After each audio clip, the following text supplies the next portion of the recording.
पूर्व यायचं अशा कार्यक्रमाचं प्राथमिकता बरोबर. टाळ्या थोड्या दणक्यात आणि जोरदार वाजल्या.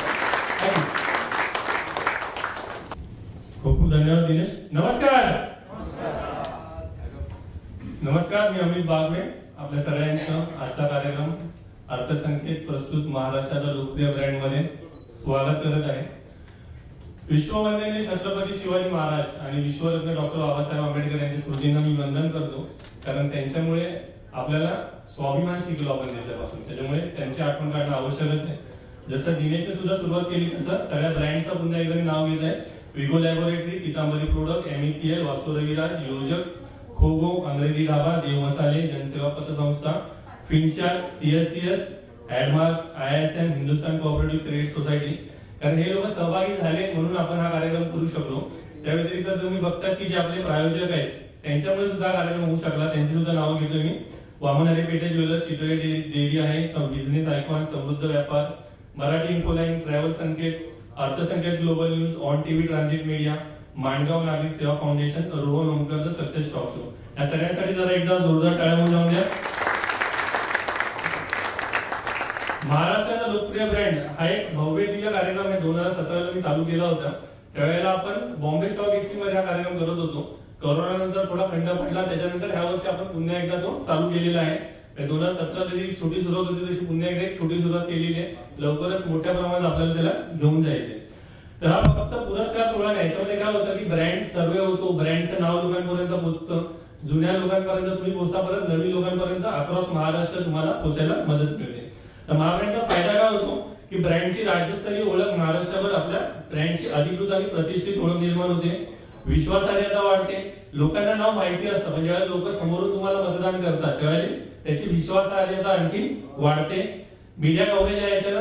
प्री इव्हेंट झाला तर पोस्ट इव्हेंट आपण काही मीडिया कव्हरेज करणार आहोत. त्याच्यामुळे एखाद्या मीडियामधून जेव्हा तुमचं नाव लोकांपर्यंत पोहोचतं त्यावेळेला लोकांना अजून त्याच्यावरचा विश्वास वाढलेला असतो. ग्राहकांमध्ये जी आपली ब्रँड इमेज असते ती आणखी मजबूत व्हायला मदत होते. नवीन व्यवसाय असतो. आता तुम्ही जे आलेल्या जे वेगवेगळे लोक आलेले अक्रॉस महाराष्ट्राचे त्याच्यावर नेटवर्किंग करायची संधी तुम्हाला मिळणार आहे. प्रतिष्ठित आणि नामांकित ब्रँड सोबत काही नवीन ब्रँडला इथे एकत्र आणलं जाणार आहे. मार्केटिंगसाठी तुम्हाला नंतर याचा वापर होणार आहे की महाराष्ट्राचा लोकप्रिय ब्रँड हा टॅग आपण वापरू शकणार आहोत. त्याच्यानंतर कोणाला इन्व्हेस्टमेंट पाहिजे असते, बऱ्याचदा कसं असतात आपले राज सर आहेत अंग्रेजी ढाबा, त्यांना नवीन नवीन हॉटेल सुरू करायला इन्व्हेस्टर लागत असतात. तर तशा वेळेला ते उपयोगी पडते की एखादा इन्व्हेस्टर तुमच्यावर विश्वास का ठेवणार, तर लोक तुम्हाला मतदान करतात, लोक तुमच्यापर्यंत पोहोचतात, याच्यासाठी तुम्हाला इन्व्हेस्टमेंट घ्यायला चांगली सोपी मदत होते. त्या व्यतिरिक्त आपला स्टाफ असतो. स्टाफला आपल्याला रोजचं काम चालूच असतं, पण त्याला पण मोटिवेशन पाहिजे असतं की आपला कोणीतरी आपल्यासाठी एक ऍक्टिव्हिटी चालवलेली मीडियाने आपण त्यासाठी मतदान केलं पाहिजे. तर स्टाफ असेल, नातेवाईक असतील, मित्रपरिवार असतो, त्यांच्यामध्ये सुद्धा ऍक्टिव्हिटीचा एक खूप फायदा होतो. आता याच्यात दिनेशने बरंच सांगितलं अर्थसंकेतचं. तर अर्थसंकेतचं थोडक्यात मी ओळख सांगेन काय होतं.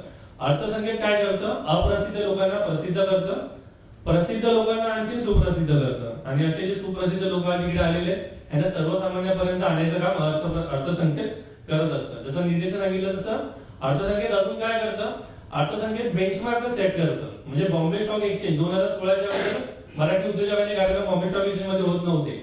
अर्थसंकेतने पहिल्यांदा बॉम्बे स्टॉक एक्सचेंज मध्ये, नॅशनल स्टॉक एक्सचेंज मध्ये कार्यक्रम केला. त्यानंतर कळलं की आपण तिथे कार्यक्रम केले पाहिजे. म्हणजे 25 वर्ष, 50 वर्ष, 100 वर्ष जुन्या मराठी उद्योजकीय संस्था आहेत, पण ते सुद्धा कधी तिथे गेलेले नव्हते. तर अर्थसंकेत काय करतं, अर्थसंकेत डायरेक्ट बेंचमार्क सेट करतं की हे आता आपल्याला अचीव्ह करायचंय. आणि आता त्यानंतर 2016ला तुम्ही बघितलं तर BSc मध्ये, NSE मध्ये अनेक मराठी उद्योजकांचे कार्यक्रम व्हायला लागलेले. तर तिथे करण्याचं उद्दिष्ट काय होतं आमचं, की बऱ्याचदा आपण काय करतो, कर्ज काढून व्यवसाय चालवतो, कसे तरी आपले पैसे असतात तेच वापरतो. पण BSc NSE मध्ये आपल्याला आपला उद्योग लिस्ट करता येतो. SME IPO असेल किंवा मेन बोर्ड IPO असेल, तर त्यासाठी सुद्धा आम्ही मदत करतो. आपल्या 2019च्या काळानंतर माधव बागले लिस्टिंग केले NSE ला, बरेच लिस्टिंग झाले, क्रिस्टलचं झालेलं असेल किंवा बरेच PNGचं झालेलं आहे. तर बरेच मराठी उद्योजक येतात. आज फडके सर इकडे आहेत, त्यांचं सुद्धा ऍजिलाचं लवकरच लिस्टिंग होणार आहे. सो अशा प्रकारे आमची इच्छा आहे की आपले जास्तीत जास्त मराठी उद्योजकांनी तिथे लिस्ट करावं, तिथून फंड गोळा करा की जो बिनव्याजी फंड आहे तुम्हाला, आणि त्याच्यावर तुम्ही तुमचा व्यवसाय आणखी मोठा करू शकता. तर ते आमचं उद्दिष्ट होतं.